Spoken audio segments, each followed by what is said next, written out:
Well, hello, folks. It's Radio FM 88. We're broadcasting from the studios in Brisbane.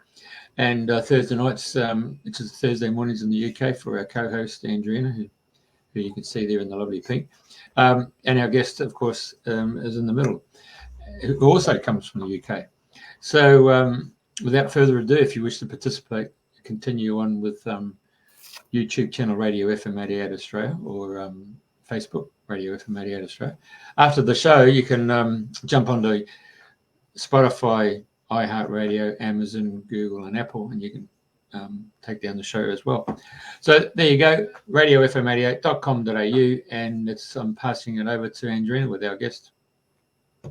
Thank you, Jeffrey. Good morning, everybody, and happy equinox if you're over in the UK and surrounding, and solstice in Australia and places. Right, 21st of the 3rd, 2024. So today it's my great pleasure to have Michael Tyack on the show on Dreaming the New Dream. So welcome, Michael. Lovely to see you again. Thank you very much for having me. No, our pleasure. So I met up with you yesterday for a cuppa and we were having a chin wag. And I was privileged to come to your home, it must have been well over a year, 2 years ago now, I'm not sure. And you were doing a talk on numbers with Jamie Arthur Pickup. And I was just amazed with the amount of numbers and all the information it was coming through. It was like flip. It was just mind-blowing. So on that note, you're a very gifted musician, and I have seen you playing. So let's start at the very beginning, because you're really into numbers and I love numbers. So how did all of this, your early life, lead you to where you are now, to what you're doing in a nutshell? Let me see. I don't know. My early life, some kind of shy person. I didn't really get it together until I was about 40, really. When I kind of made some albums and life started kind of going in more of the direction that I'd hoped it would go in. And I could give up my day job and do music and have a nice time. And so I've continued to have a nice time, for the past, 18 years. I'll give away my age. I'm 58. So life kind of gets better and better. And I think it was kind of through maybe discovering dowsing that kind of opened up the kind of magic for me in my life, because I've always been a big fan of, the mysterious. And I spent my youth like reading Colin Wilson and T.C. Lethbridge and all these, the kind of old school John Michel. But then it wasn't really until someone gave me a pendulum that I suddenly realized, oh my God, you can actually, it works. And so with a pendulum, I had a great adventure. But I think I kind of burnt out with the pendulum a bit. I kind of used it too much, which you people can do. And so I had a letter chart, which was, a bit like a Ouija board maybe, but I had a letter chart. So I had direct contact with other dimensions. And I could talk to people in other dimensions, and they would talk to me through the letters. It's quite a painstaking process, because you have to really concentrate, and then you have to trust that you're not influencing what letter the pendulum is going to.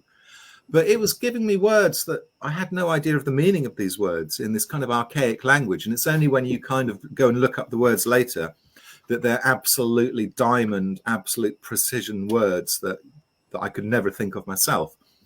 And so, that was pretty good. And so I got quite a lot of channelings about how you create your own reality, which I think everybody listening to this show will probably know, that you create reality with your thoughts, because it's all an illusion. And so that was pretty exciting. And then I did a course on dowsing with not Hamish Miller, but Hamish Miller had just passed, but with his wife, Bar Miller.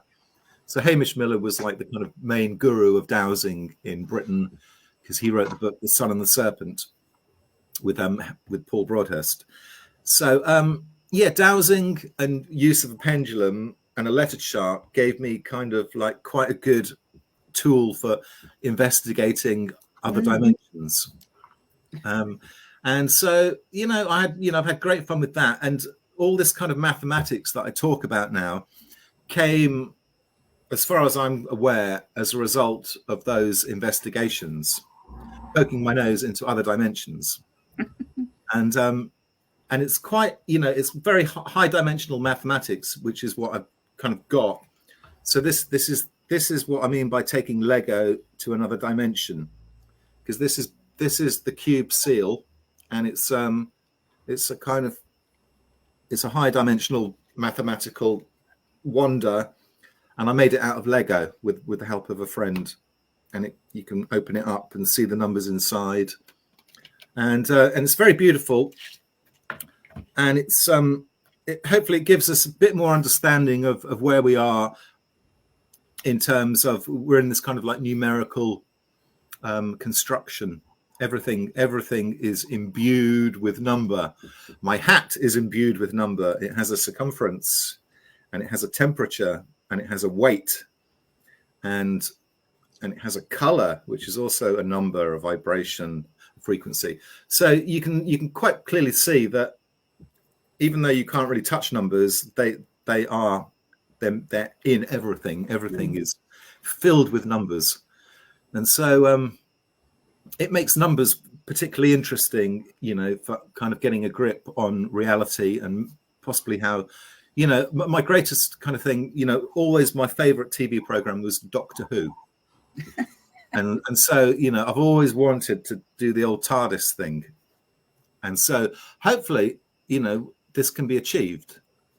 Dream the dream. And if you don't dream the dream, then you might as well, that's right. Pay your Netflix account. You just need Tom Baker's scarf, brother. Yeah. Yeah. So anyway, as a result of this, having this tool of the dowsing rods and the pendulum letter chart, I could get quite accurate information on where to look and what to look for. And so about 10 years ago, I was living just outside of Glastonbury, on this beautiful old medieval farm, and there was a very ancient pond there that had dried up, and I knew that there was something in that pond that I had to go and retrieve. And so I had permission from the owner of the medieval manor who owned the pond, and she said, "Of course you can, if you want to dig a hole and look for something in that pond, you can do." I was thinking it would be gold. And so I got my little letter chart out, and I dangled my little dangly pendulum, and it went to a G. And I thought, oh, this is a good start. And then it's like, give me an O, give me an O. But it didn't. It went to E. And I'm like, oh, what's this? A G, a G. And then it spelt out gemstone. And I thought, oh, right, okay. At least it's made sense. So I knew that I was looking for a gemstone. And then with the dowsing rods, you can find out where to dig, and you can find out how deep you've got to dig. And so I knew that I had to dig down 5 feet. And I started digging, and it was beautiful, just pure black peat, like not even a twig, nothing. Everything had composted to this glorious, ancient, rich, earthy, beautiful stuff. And so there was about 2 feet of that.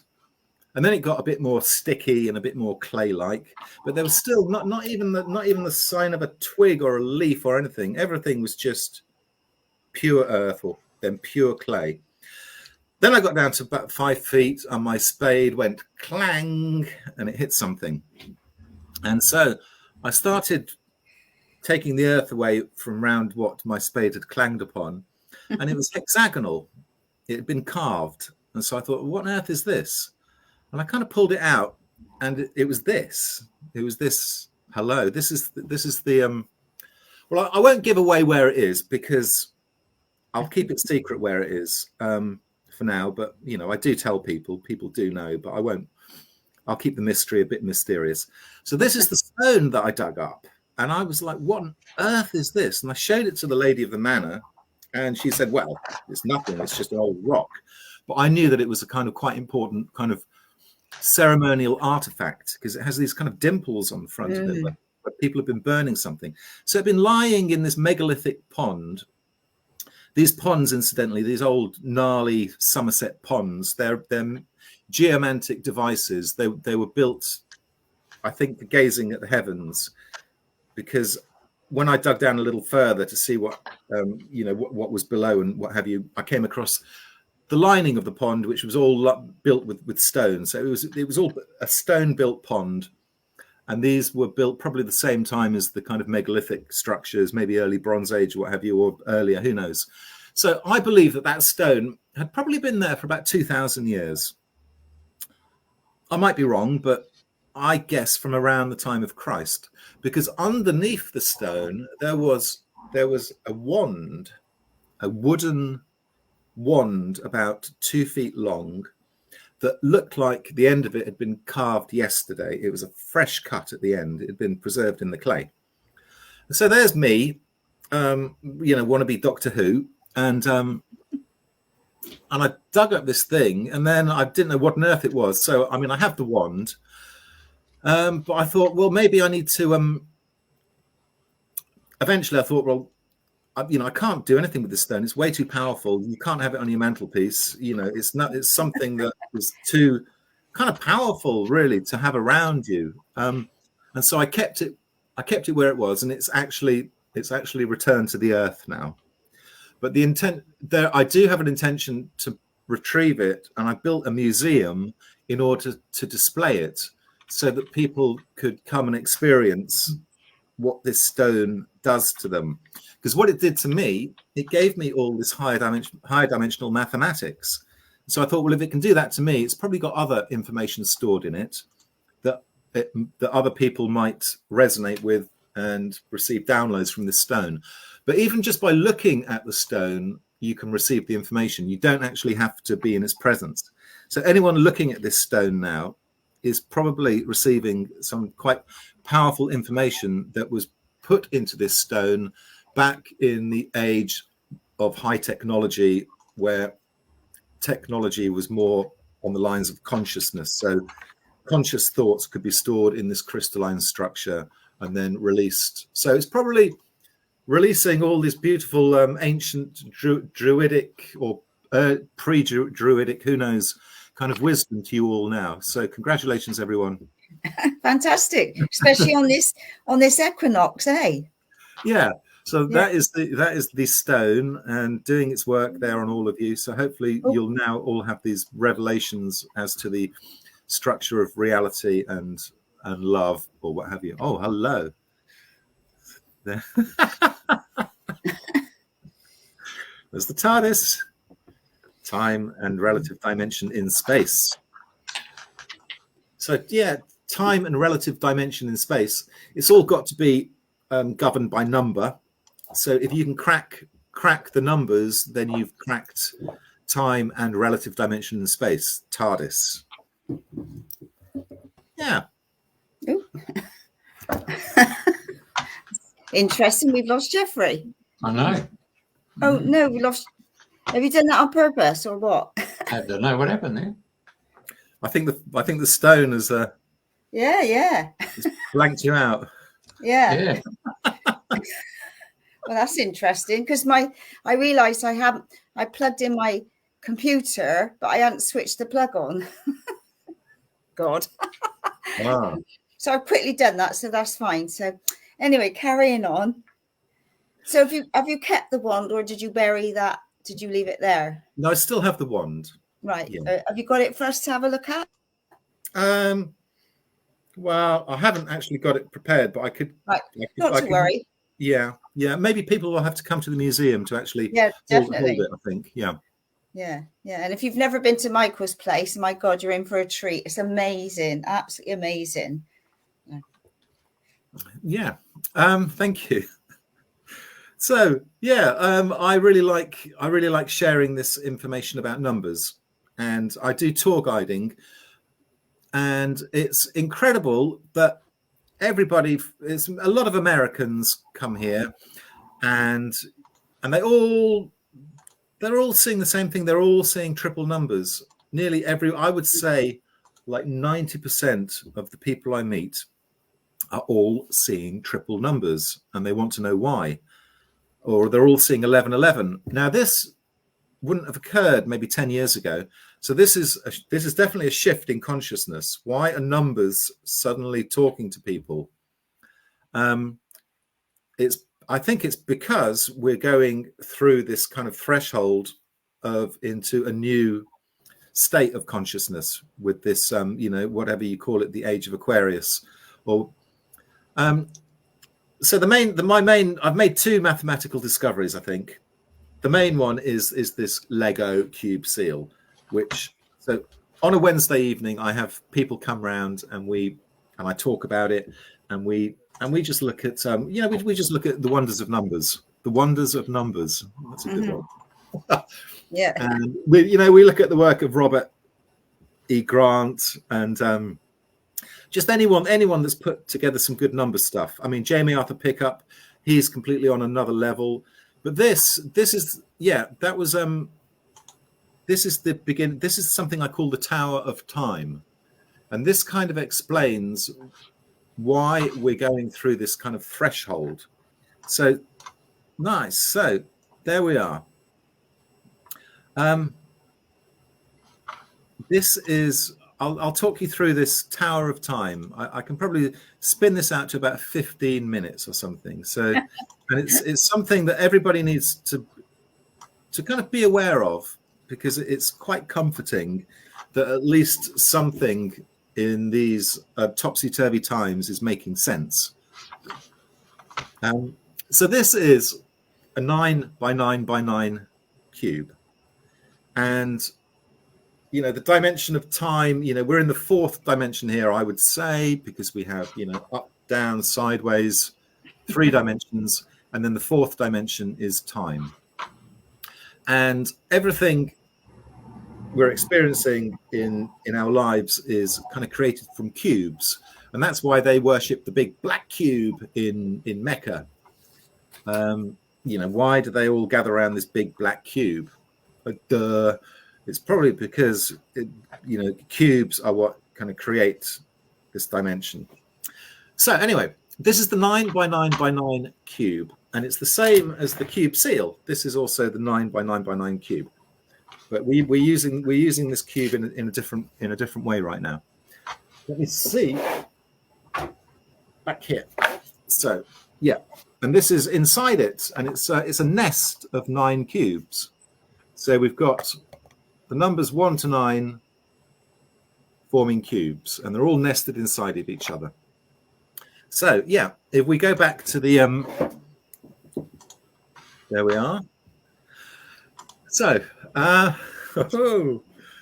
that's moving on, but we won't start stacking them yet. But this is what we're going to do. We're going to stack them. So this is right. Okay, we're kind of in the year 2024 at the moment, or we might not be, but we're kind of I think we can kind of agree. Some people might be obstinate and argue that we're not in the year 2024, but that's all right. They can get stuffed. We're in the year 2024. Oh, the Mayan calendar and the Hebrew calendar. It's 2024. So we started measuring time. For some reason, someone had the bright idea to start measuring years at 0 AD. I don't know who thought of that. I mean, I don't know who decided that today is Thursday, but someone decided it, and we all agree that it's Thursday. But anyway, so we started measuring time at 0 AD, and that wasn't even the birth of Christ. It's like, oh, okay, Christ was born in 0 AD. No, he wasn't. He was born 4 years before. But anyway, it's all a crazy story. So we started measuring kind of time from 0 AD. So this is just a theory, but it kind of works as a theory. So here you go, people. The 9 by 9 cube can be expressed as containing, it contains 729 units or cells, because 9 times 9 times 9 is 729. So we're going to look at each unit as a year. So this is 729 years. And this was a cycle of time.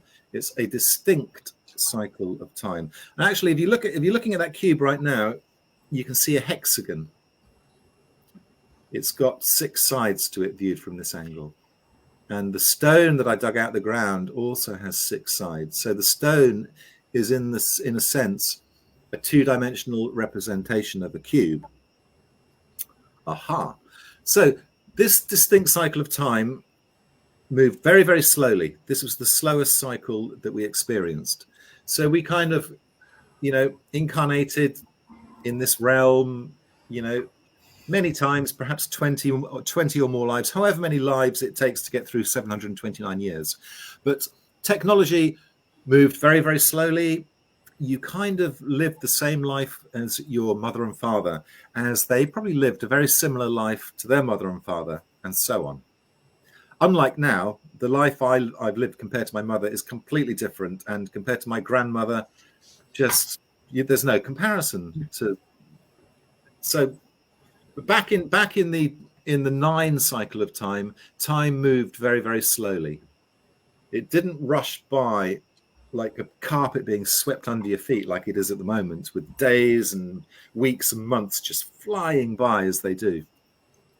I believe time felt very slow then, and there was no need to kind of rush around. So I kind of call this like the age of leisure. Looking at Britain, the first part of that cube, the first half of it was maybe the Roman occupation. Then we're told that the Romans left, and then we're told for some reason there was no pottery in England for about 200 years, and we're told by the archaeologists that people forgot how to make pots. None of it makes much sense to me. I don't know how you can forget to make a pot. I mean, sounds a bit potty to me. Yeah, what did people eat out of this? So there's all this like weird history that we're told that makes no sense. So the Romans left Britain, and there's no sign of any pottery being made in Britain for 200 years. I mean, but anyway, that's all by and by. We got to the year 729, so we had an early Christianity kind of established itself, but we were still worshipping in kind of wooden structures mainly. So 720, the 9ness gave us kind of like expansive leisure. And then the next number to present us with another slab of time was the number 8. So we placed the 8 cube on top of the 9 cube. So 8 times 8 times 8 is 512. So we're stacking another 512 years onto those 729 years. And this takes us to the year 1241. So 1241 is when all these abbeys and cathedrals were being knocked up all around Europe. I mean, again, how do they do it? How do they get the workforce to build? I don't know how many abbeys and cathedrals there are. There must be 100 in Europe, of a scale of a monstrous, gigantic, beautiful scale. There must be at least 100 were built in this 100-year period. I can understand if you had a team of masons going around building these abbeys. They couldn't do it all. I don't know how they did it. I don't know how people were so brilliant back then. But anyway, by 1241, Chartres, Notre Dame, Glastonbury Abbey, York Minster, Salisbury Cathedral. You had the Wells Cathedral. Endless all across Europe. You had all these wonderful temples, which were all kind of sacred, geometric. I don't know. Consciousness had really lifted. Humanity had certainly got their act together. So the number 8 allowed consciousness to construct architecture. So I say for this distinct cycle of time, we'll call this architecture. So we've got leisure, and now we've got architecture. If we stack the next cube on, which was the distinct cycle of time brought to us by the fabulous interdimensional number 7, 7 cubed. I love number 7. That's why I live at 777. So 777 is 343 years. And this takes us in our calendar now to the year 1584. which was a wonderful time. It was a flowering of the mind and a flowering of the spirit in what was known as Renaissance Europe. Even though the Renaissance kind of began in Italy and maybe 100 years earlier, it had really flowered by 1584, to the point where we were about to have this Shakespeare consortium, and we had Marlowe, and we were presented with many, many more words in the English language with which to express ourselves. And it was the age of magic. It was the age of John Dee. 1584 was when Dr. Dee was over in Prague communicating with Enochian angels and all this stuff. And he was the advisor to Elizabeth I. He was Queen's astrologer.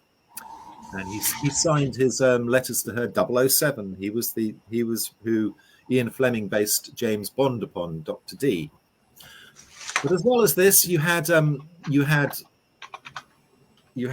British Navy was the most powerful fleet in the world, and we could sail anywhere, and Britain rule the waves and all that. Anyway, so for the cycle of time which brought us the number 7, I call this kind of the age of maritime, or the age of ships. So we had plenty of leisure, we had architecture, and now we're going anywhere we want to on ships. It was when the British Navy formed in the 1580s. There's so much, it's such a magical kind of time, the 1580s. But we'll move on. We'll move on to the number 6. So 6 times 6 times 6 is 216. So these cycles of time are shortening. So we're getting less years to achieve what we need to do in that cycle of time, for consciousness to develop and express itself in this realm. So 1800 was another kind of landmark period, really. It was a lot of things happened in 1800. Like in America, you had the opening of the Capitol building in Washington. And over in England, well, it was actually in the first minute of 1801, we had the UK formed, the United Kingdom of England, Scotland, and Ireland, where the whole of the British Isles were united before we started arguing and broke up again. But so you had this unification in 1800, but really it was the industrial age. It was bang in the middle of the Industrial Revolution.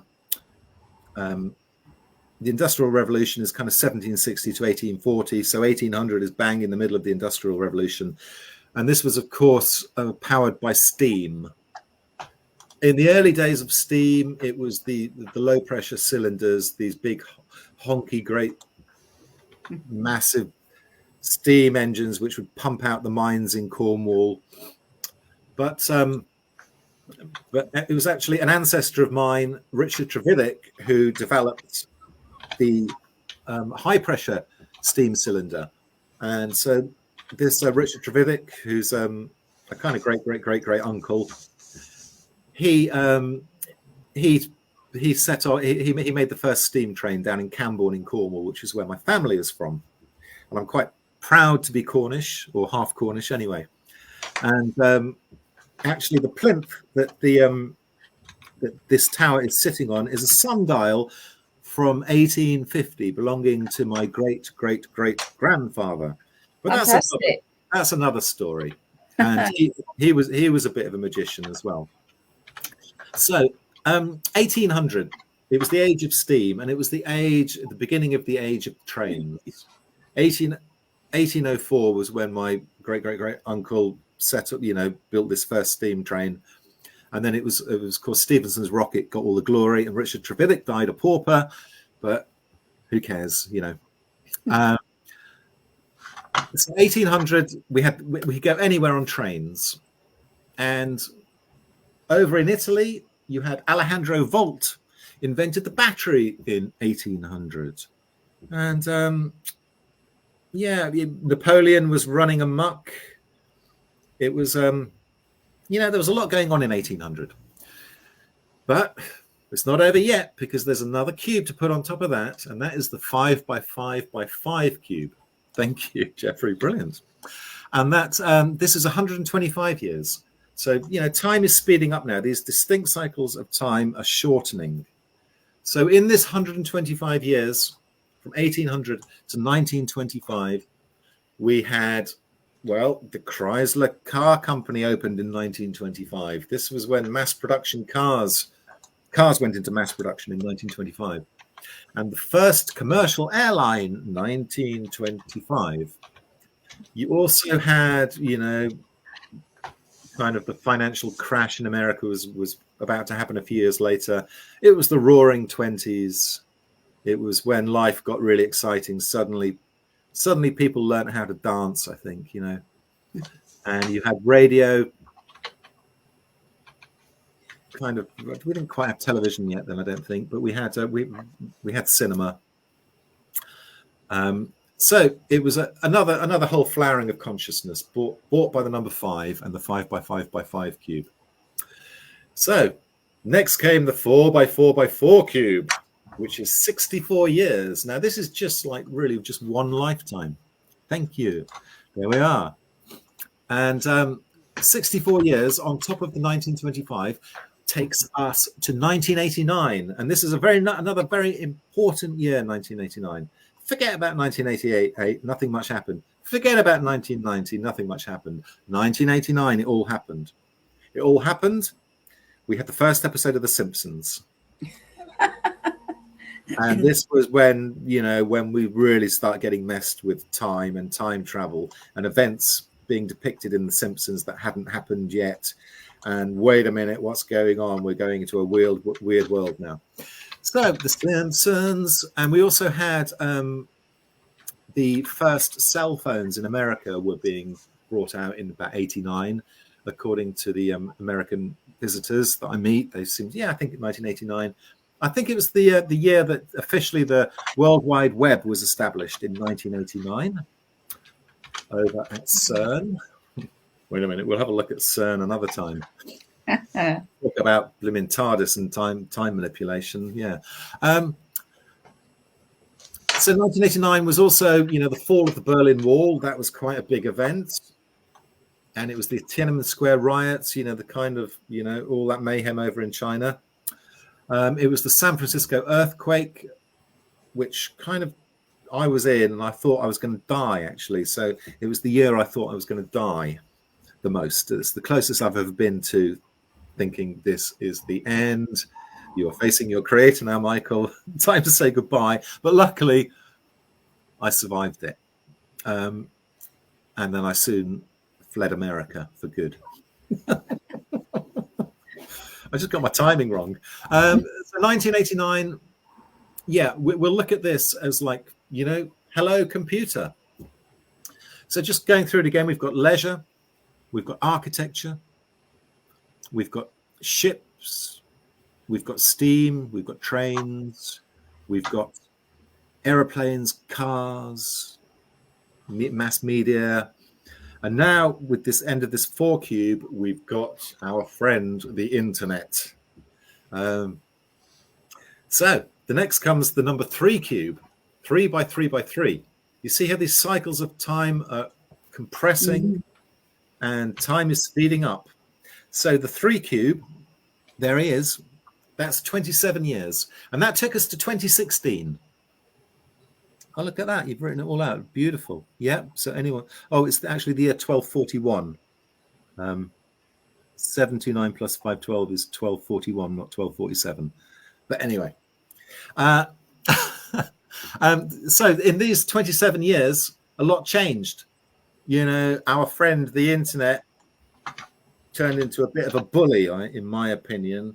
And it suddenly got smart, and anyone that wasn't smart was stupid and all that. But what a horrible word smart is. They should just swap that with the word evil, I think, or surveillance. So this is when the internet kind of bites back.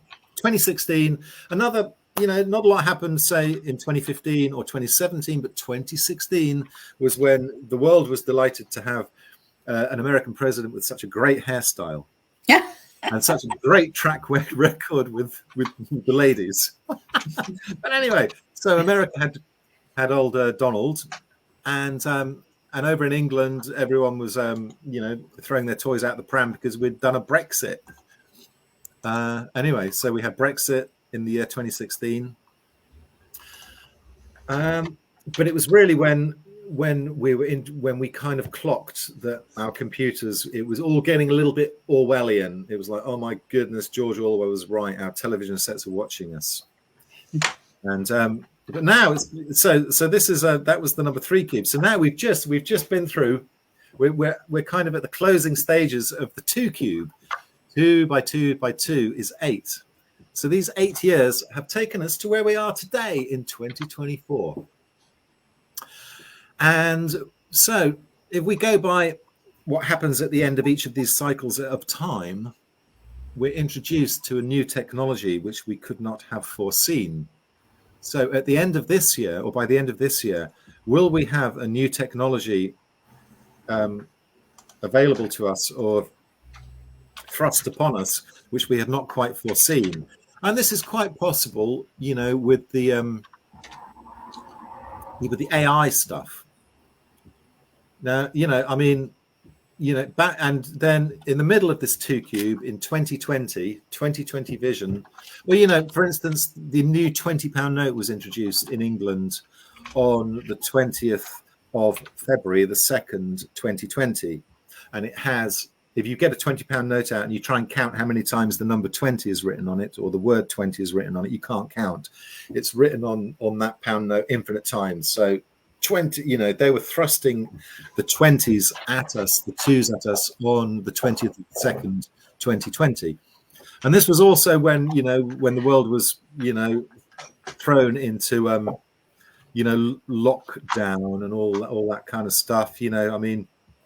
Not many people bought it in Glastonbury because we knew it was coming. But I'm not blaming anyone for not seeing it coming. I mean, most people in Glastonbury saw it coming and knew that it was whatever it was.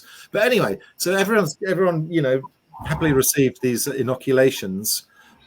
This could all be part of the new technology that we're going to see at the end of this cube. I don't know. I mean, I just really hope that everyone's okay, and that it wasn't, there was nothing nefarious or nothing bad was intended with that, with that rollout of vaccinations and all that horrible stuff. But anyway, it's what it is, and everybody's happy, and we're all going to be happy, and everything's perfect. But anyway, so we're going to have this other level of technology perhaps come at the end of this year. Now, this could be anything. It could be kind of holographic. It could be walking holograms. But we know how fast technology is moving, and we know that every word I'm saying is being recorded by my phone and stored in the cloud somewhere. Probably every thought I think is actually being stored somewhere. This could be the level of technology that we're not quite aware of. So we're in for a ride. But then, of course, there's still the pokey little number 1, which is 1 cubed. There it is. And this takes us to 2025. So the numbers 1 to 9, it's not only in this dimension of cubes. If you look at the numbers 1 to 9, if you add up the even numbers, 2, 4, 6, 8, they come to 20. And the odd numbers, 1, 3, 5, 7, 9, comes to 25. So you see 20, 25 again. The numbers 1 to 9 add up to 45. If you multiply 45 by 45, what do you think you get? 2025. So this kind of numerical world that we're living in, where everything is holding numbers in its dimensions, in its temperature, in its color, in its vibration, we're coming to a kind of close in 2025, or we're coming to the end of an epoch. And you could ignore this and just say, well, this is just a story. But there's something true in this Tower of Time that we should be aware of, to know that we're going through this kind of threshold. And all I can say to people is that be prepared for your minds to be switched on and a light to be switched on, illuminating who and where we are in it with more clarity, and certainly illuminating the shadows that have been looming over us for the past 2024 years, because everything is being revealed now. We must be in the biblical age of revelation. But there you go, folks. This is the Tower of Time, and it's quite simple, and it's a little dinner party trick. You might want to build your own Tower of Time and show your friends. And but there we are. So I hope you've enjoyed that little story, and we can move on now. Maybe you can chuck a question at me, Andrina, or something. Or well, I'm just wondering. You've got to 2025. Where do we go from here onwards? 2026. How did I know you were going to say? So are you building another tower block? Will you be doing anything else like that?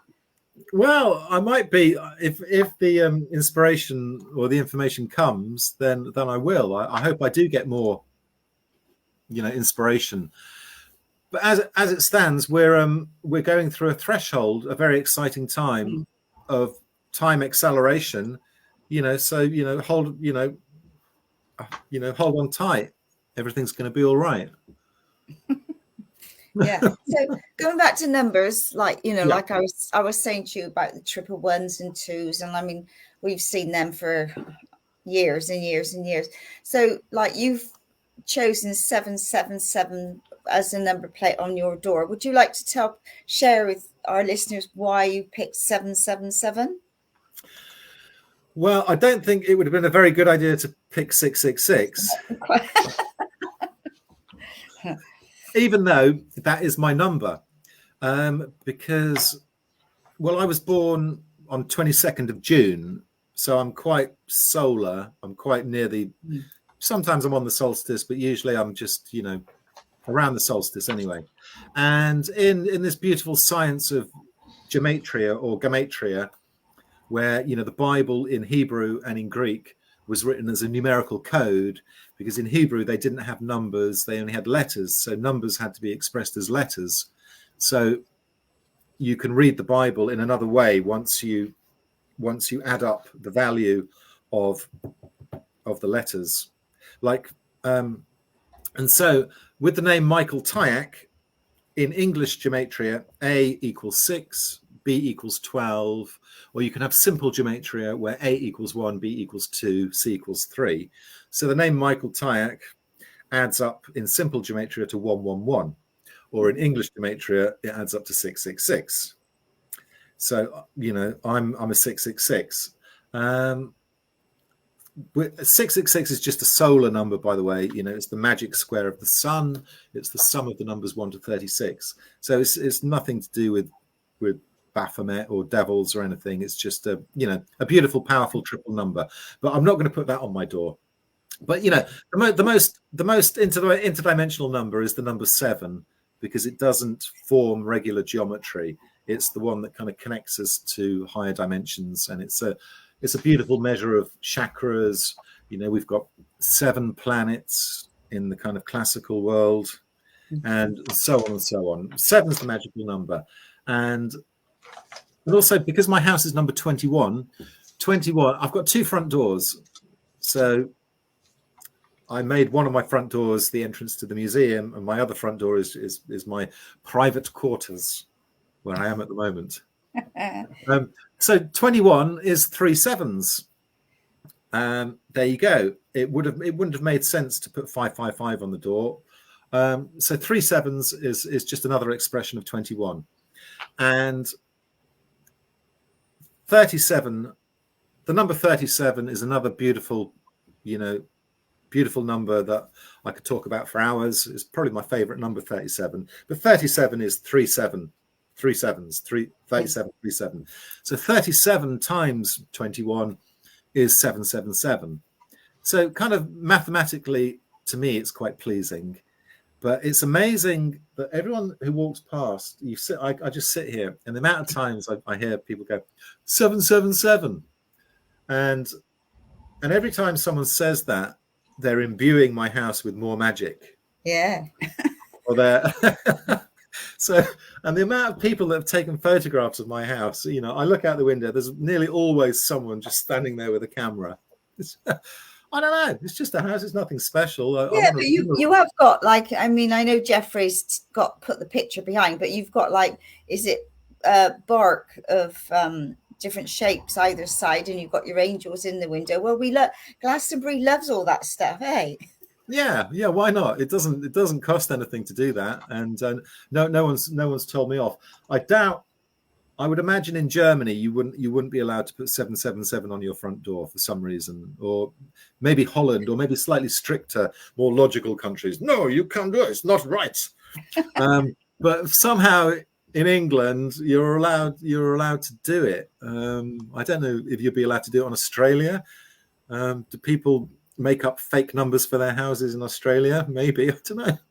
Well, actually, there's a guy who owns a real estate company in Sunnybank, and he's one of the old school guys, who caught up in World War II with the Japanese, and so whether you're Japanese, Chinese, whatever, as far as he was concerned, the Asian concept of the number 4, number 8, and all that stuff, and he got so brushed off with the Asians come along with their feng shui, and if the house was on the lower side of the street, they wouldn't buy it. If the front door and the back door all came into alignment, they wouldn't buy it. If you open up the front door and you went straight up the stairs, they wouldn't buy it. If the house had the number 4 in it, they wouldn't buy it. So he got really peeved with showing that particular clientele around Sunnybank, and of course the Asian community loved the name Sunnybank because it just had all the words associated with sun, the bank, and of course they all moved out of the city where they had a Chinatown, and they created their own Chinatown in Sunnybank. Now this particular gentleman was getting brassed off, and these guys, all these Asians, were just wasting his time. So at his address, because he was called Sunnybank Real Estate, he then got all this black poly thing and got all the silver number, and he changed his number. He asking me the question. He changed his number of his street, and he made it 4444 on the, because it was a corner approach, so it was black and the silver words at 4444. He didn't want them to come onto his shop, even though he had the name Sunnybank Real Estate. They would flock to his place because he was called Sunnybank Real Estate, and he just said, I've had enough. They're wasting my time. They're wasting my vendors are selling fantastic properties. There's nothing wrong with them, and they've been abused with low offers of prices. They just wanted to negotiate. He said, I don't need them as my clientele. Yeah, and so as a consequence, he used to get door knocked all the time by council officials and saying, no, your street address is this. And he said, nah, I can do whatever. We got away with it. Good. Yeah. So there you go. He's a prime one that I'm very familiar with. Otherwise, other people will have the number and they'll just call themselves A and B, won't they? So, Yeah, I think it's quite good changing the number of your house. So if you have 44, you change it, go 44A, 44B or something, just to add the extra number into your name or number. It depends on how far you're advanced in feng shui, isn't it? Yeah. I saw a car in Avebury yesterday parked, and it had the number plate 4444, and that made me really happy. There are a few number plates now that are 4 numbers, aren't there? Yeah. Yeah, Carol says, hope the postman or woman doesn't get too confused. They get yeah, you get some quite frustrating. I mean, it's frustrating enough being a delivery driver anyway, working for DPD or whatever those delivery companies. So sometimes these poor delivery drivers, they just kind of look in despair, oh no, what's gone wrong with my day now? Yeah. But so I apologize to all the delivery drivers, but the postmen they do their normal round and they get quite used to it. Yeah. So sorry all you couriers, I didn't mean to upset you.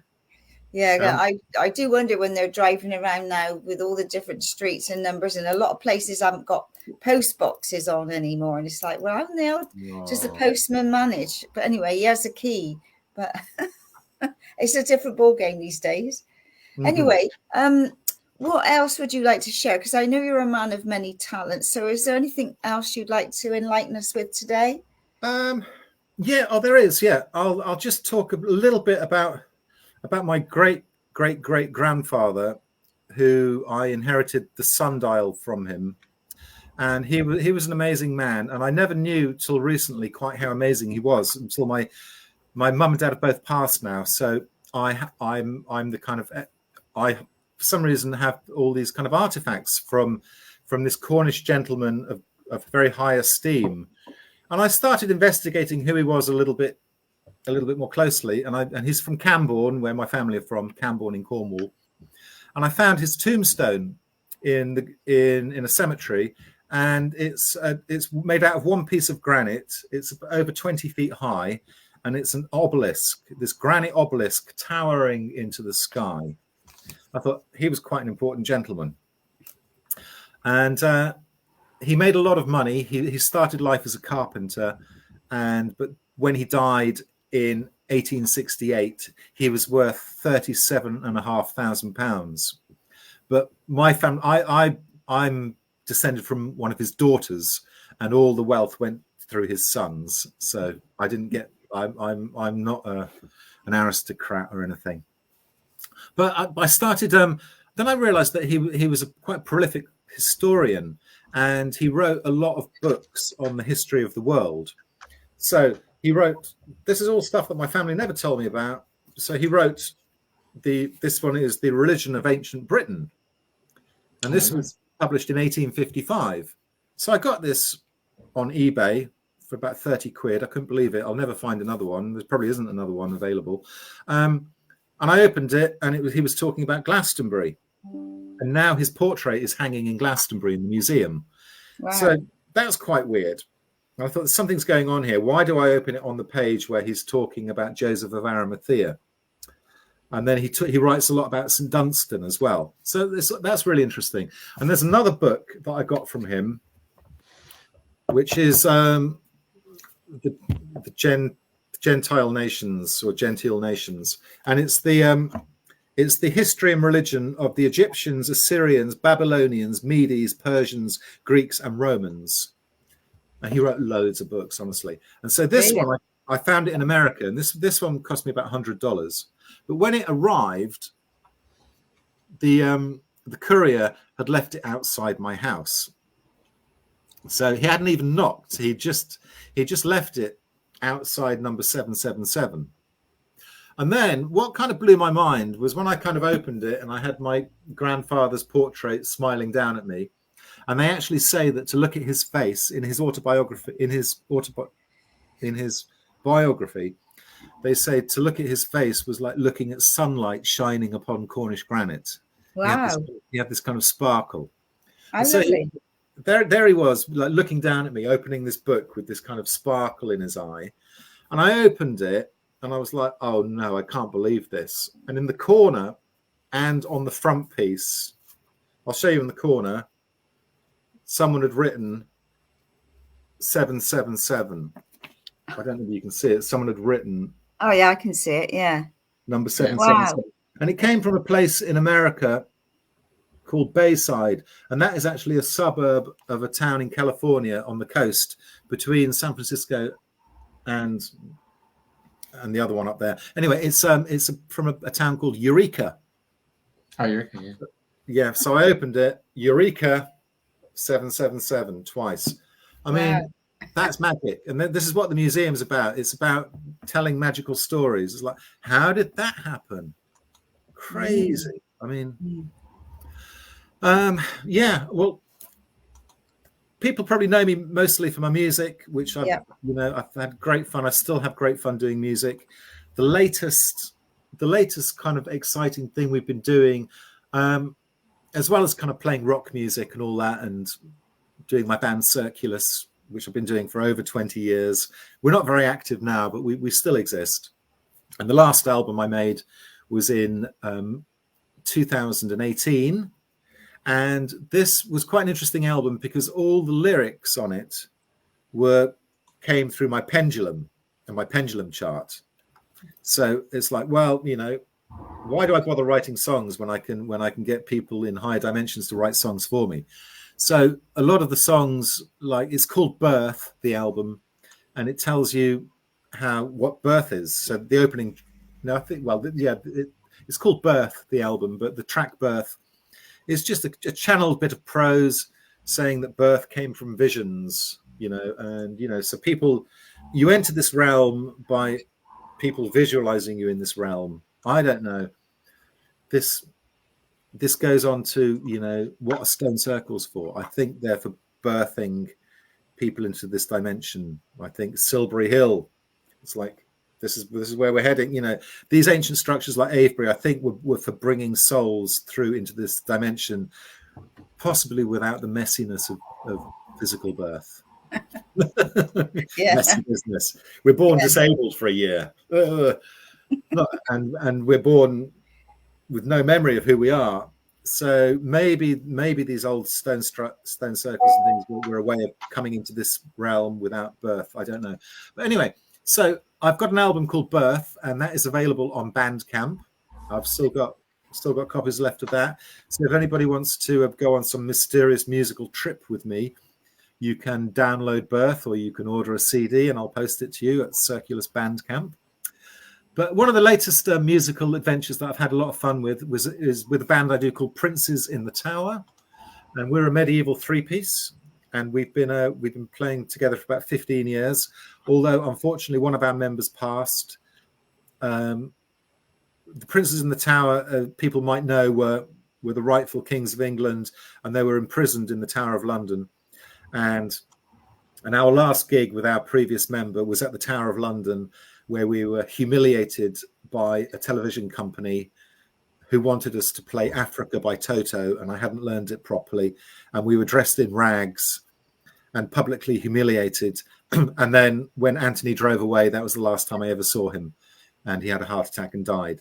But we are playing at the Tower of London again, and I do not like the Tower of London. It's a nasty place. And this is where Abbot Richard Whiting was taken. But this is a lovely, that's not the Tower of London. That's a very pretty little ruined church called Knowlton, built inside a henge. But yeah, so Princes in the Tower, we were commissioned lately to do what is a genre of music known as bardcore, which is where it's a kind of new genre where people take popular old tunes and they play them in a medieval style. So we now have a set of bardcore tunes, which I think it's going to be up on YouTube soon.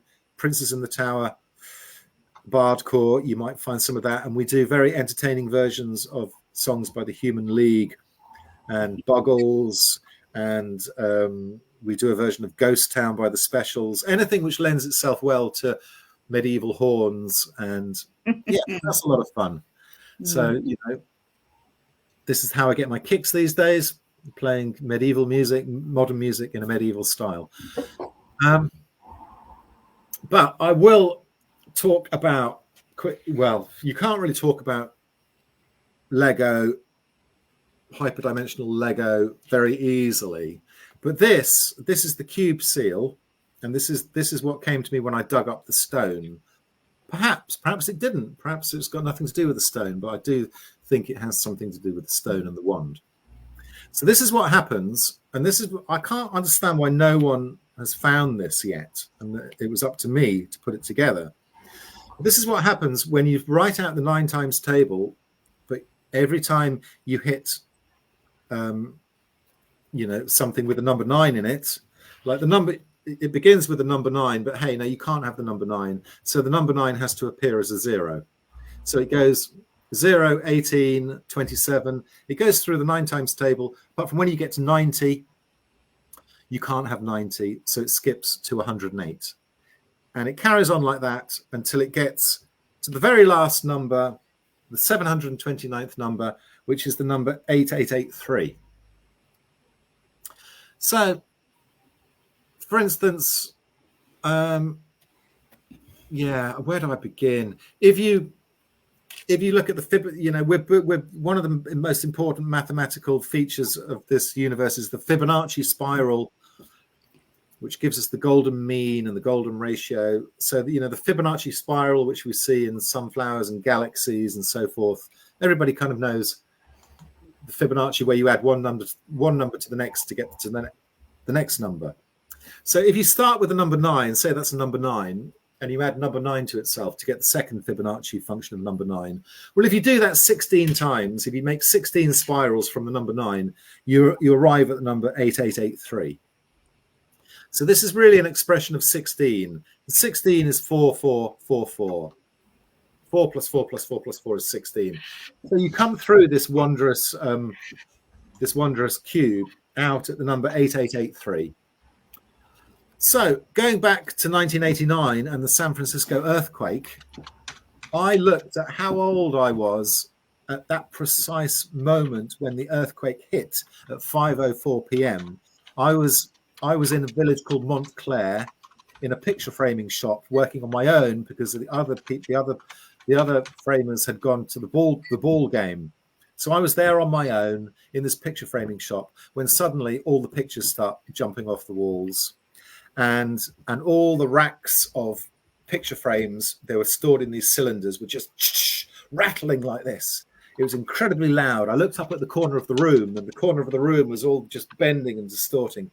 So I started kind of running outside, and then I thought, oh no, there's going to be glass flying down in the street. So I just hid under my workbench and kind of, whimpered, please don't let me die alone. Don't let me die alone. But anyway, that was a big moment in my life. So I was born the 22nd of June, 1965, around 5 p.m. I'm not sure.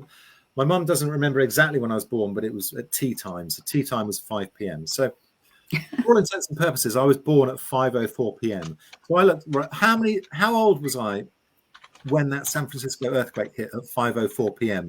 on the 17th of October, 1989? And I was 8883 days old. Really? Exactly 8883 days old, almost to the minute. So something's going on here. These are beyond coincidences. They're so beyond coincidences that you can forget about everything. Our lives are kind of mapped out according to these numbers, and it's a very interesting thing to get into. If you're into sacred number, go on the internet and look at something called timeanddate.com. And it's just a website. You can put in your birthday. You can find out exactly how old you are today. But not just in years. We don't just have birthdays in years. We also have birthdays in months. Like a little while ago, last year, I was 700 when I celebrated my 700th birthday. That was 700 months old. It wasn't years old.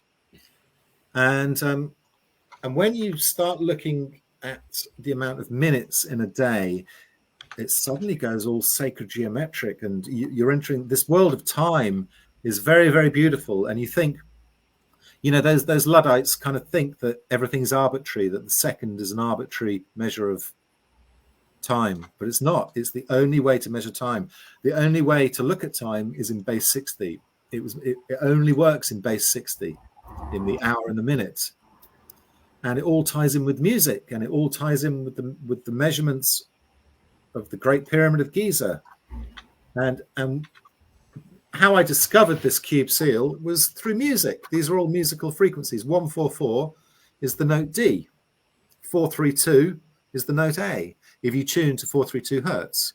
153 is an E flat, and so on and so on. 243 is the note B. 81 or 162 is the note E. And so I patched together the top floor of this. And then I was reading a book by Frederick Bly Bond, who is the kind of, he was the first psychic architect, archaeologist. And he was the person who excavated Glastonbury Abbey. And he was an expert on gematria. And in his gematria book, he just had the 9x9 cube blank. And I looked at it and I thought, he just had this in his book. And I thought, I reckon I can fill that up with numbers. And I did. So I filled it up with numbers. And this is what the cube seal is. And it shows a lot. Well, for instance, it displays 1111 very deeply.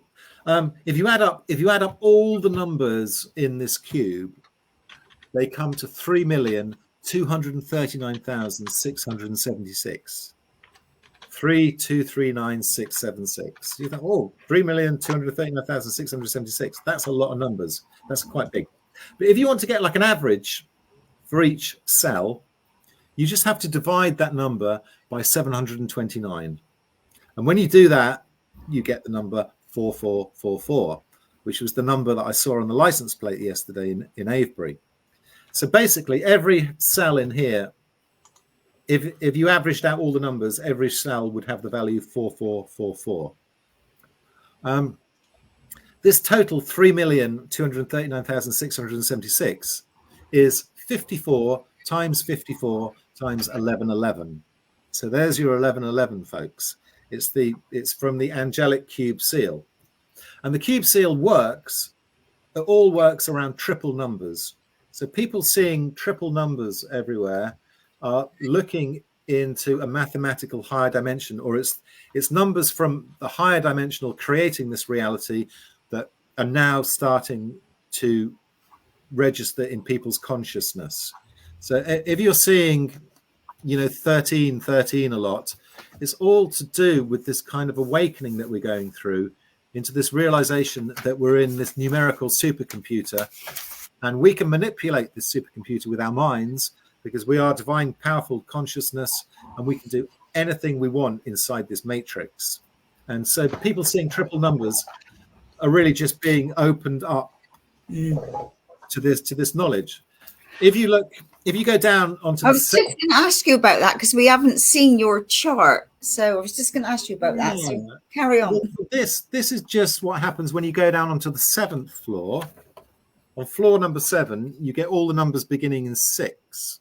So, and you get these number crystals forming around the triples. I don't know if we can see this, but yeah, I can see. Yeah, that's the number 6111. Yeah. Now I can't talk about this now, but this number 6111 is very connected with the measure of time. So through an understanding of this number 6111, there is 4 permutations. You can have 1611, but this is very much to do with cracking the code of time travel. So around this triple number, you have the permutations of the number 6102 in 6 of its permutations, forming a hexagonal crystal around this triple number. And then here we have the number 777. It can only appear in the cube seal with the number 6 because it has to be an expression of 9. So it has add up to 9. So this adds up to 27, which is 9. 9 cannot appear, but it creates everything. It creates the dimensions, and every number here adds up to 9. So around the 777, we get the 8678 crystallizing into a hexagon. And this is kind of, these are the sub atomic building blocks of reality. And I can go on and on, and it's completely sacred geometric inside it. And depending on what question you ask, you can just discover these kind of wonderful geometries. So I do want to share this cube seal, and I want other people to investigate it and to crack open, how this, clues as to how to best move forward in this numerical matrix with our massively powerful eternal consciousness. And, I know, sort the world out. Definitely. And it's a numbers game, all right? Yeah. While I was listening to you, I was reminded of this gentleman, Air New Zealand pilot. Oh, yes. Yeah. And he was very similar in your thought pattern with the numbers and creating the patterns that were part and parcel of harmonics. For he claimed the UFOs, extraterrestrial craft, could use these grid references. It was all based on mathematics. Yeah, it is. It is. We just haven't quite got there yet, but we're nearly there. Mm. And he had a brilliant alternative to the Big Bang theory. So the Big Bang theory which is obviously just a pile of cow poo. A big exploding turd or whatever. He had a much better explanation of the Big Bang, which of course cannot be accepted in modern academia, because everything hangs on this on the emperor's naked clothes, on this Big Bang theory. But he had I forget what he called it. He had a name for it, but it was to do with the creation of the universe, which makes a lot more sense than the Big Bang theory, because obviously what happened before the Big Bang, it's just nonsense. Anyway, yeah, so it's good that what was he called, Bruce Cathy? Yeah, thank you. I must go back to read more of his stuff, and I think he also had a theory on atomic weapons, that they're harmonic weapons. I think that was him, that they only work at certain places at certain times. So the whole idea of the Cold War was just scaremongering, because these cruise missiles, they don't actually work. They only work at certain places at certain times to do with the position of the planets. So the whole nuclear scare was another big exploding cow poo. I think that was according to him. Anyway, I won't go there. Yeah. Right. Nice. All these genius people around that you can investigate. Well done. Yeah. So any tips for people that are tuned in today, that are just starting off, they're seeing like 12-12 or 11-11 or triple number? Because we know, like, for a lot of people, it's just opening up their awareness even more now. So if, like, obviously that, you've got your life path numbers, haven't you? So would that be a good starting point for people looking at numbers? Yeah, I would just say to them, just take it seriously. Don't let people tell you that you're mad or anything because you keep seeing these numbers. Take it seriously that our minds are being prepared for a greater level of understanding, which is soon to come. I don't know. I'm pretty much in the dark at the moment, but I know that you've got this. We're moving closer to this, this new renaissance in understanding of just what a sacred, beautiful place we're in, and that the light will shine and the shadows will dissolve, and we're almost there. Totally. And yeah, just keep on enjoying seeing these triple numbers, and they'll soon explain to you what they're doing, but we're just not quite ready to kind of hold that vibration yet. But I think we're reaching that point where we're going to hold this higher vibration. Certainly. Okay. Well, Is there anything you want to end up with before you finish? Just happy equinox to everyone. And the day before yesterday, on the 19th, was the Harmony Day, which is a kind of movement which is spreading all around the world, where groups of people are meeting the day before the equinox. And this is all thanks to a real gentleman called Rory Duff, who is a dowser from Bristol, and he's basically devoted his life to dowsing, mapping earth energies. And he discovered that on these days before the equinoxes and solstices, the earth energies harmonize, where they all start, these dragon lines, they all start vibrating at the same pulse. And at sacred sites like churches or stone circles, which are nodes of these energies, these toroidal, invisible toroids are created, and they're quite often a stack of 3 toroids, like big energetic donuts that will come out of the ground, and they will appear maybe for 12 hours, but maybe for longer at these sites. And so in England, this movement's growing quite a lot, and people go to Oliver's Castle, they go to Stanton Drew, Glastonbury tour. But for this Harmony Day, I went to a beautiful little church in Wiltshire called Knowlton Church. Oh, that's actually in Dorset. That's a little mound near Maiden Castle in Dorset. But I love visiting sacred sites, and I just encourage people to go to more sacred sites, get the downloads, and go to sacred sites on Harmony Days. So the next one will be on probably June the 20th. And at this little Knowlton church, there were about 200 people there. That's inside my museum. So I just built this stained glass window over the winter, and the sun, this was the first time, it was a few days ago, that the sun actually came up above the roof of my house and shone through it. It's a fabulous picture. Yeah, so people can come to the museum and they can sit there and bathe in all this beautiful stained glass light, and I'll do some singing bowls or something like that. So the Museum of Wisdom, Mystery and Magic is not a fixed, it's more like an exhibition center, really. It's maybe if I retrieve the stone, that will be the main exhibit. I have an exhibit about my great-great-great-grandfather, and some of his belongings are here.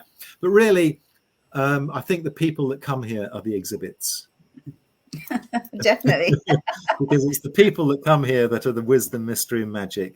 And it's a, you know, it took me 4 years to build this, and now I can finally enjoy it and invite the pilgrims in, because I've done a lot of tour guiding, but, you know, I like, you know, you get a bit bored of the sound of your own voice sometimes going around these sacred sites saying the same thing. So I like to move forward in my life, and so I built this space where hopefully people can come and you know, share their magical stories and so forth. Fantastic. Well, it's a fabulous place. So I say to anybody in Glastonbury or visiting to get in touch with you and do one of your tours and look at your amazing place, because it is stunning, absolutely stunning. And you've got like a little theatre in there as well, haven't you? Where we do music and we do talks. Yeah. So a very magical place. So thank you. It's been an absolute delight to have you on the show and sharing your magic and mystery. So thank you, Michael. Well, it's been an honor, and thank you so much for asking me. Thank you so much. Our pleasure. Lots of love to everyone, and happy triple numbers. Indeed. And, just wait, we're almost there. We certainly are. Okay, goodbye, everybody. Right. And same time next week. Thank you for listening. Cheerio.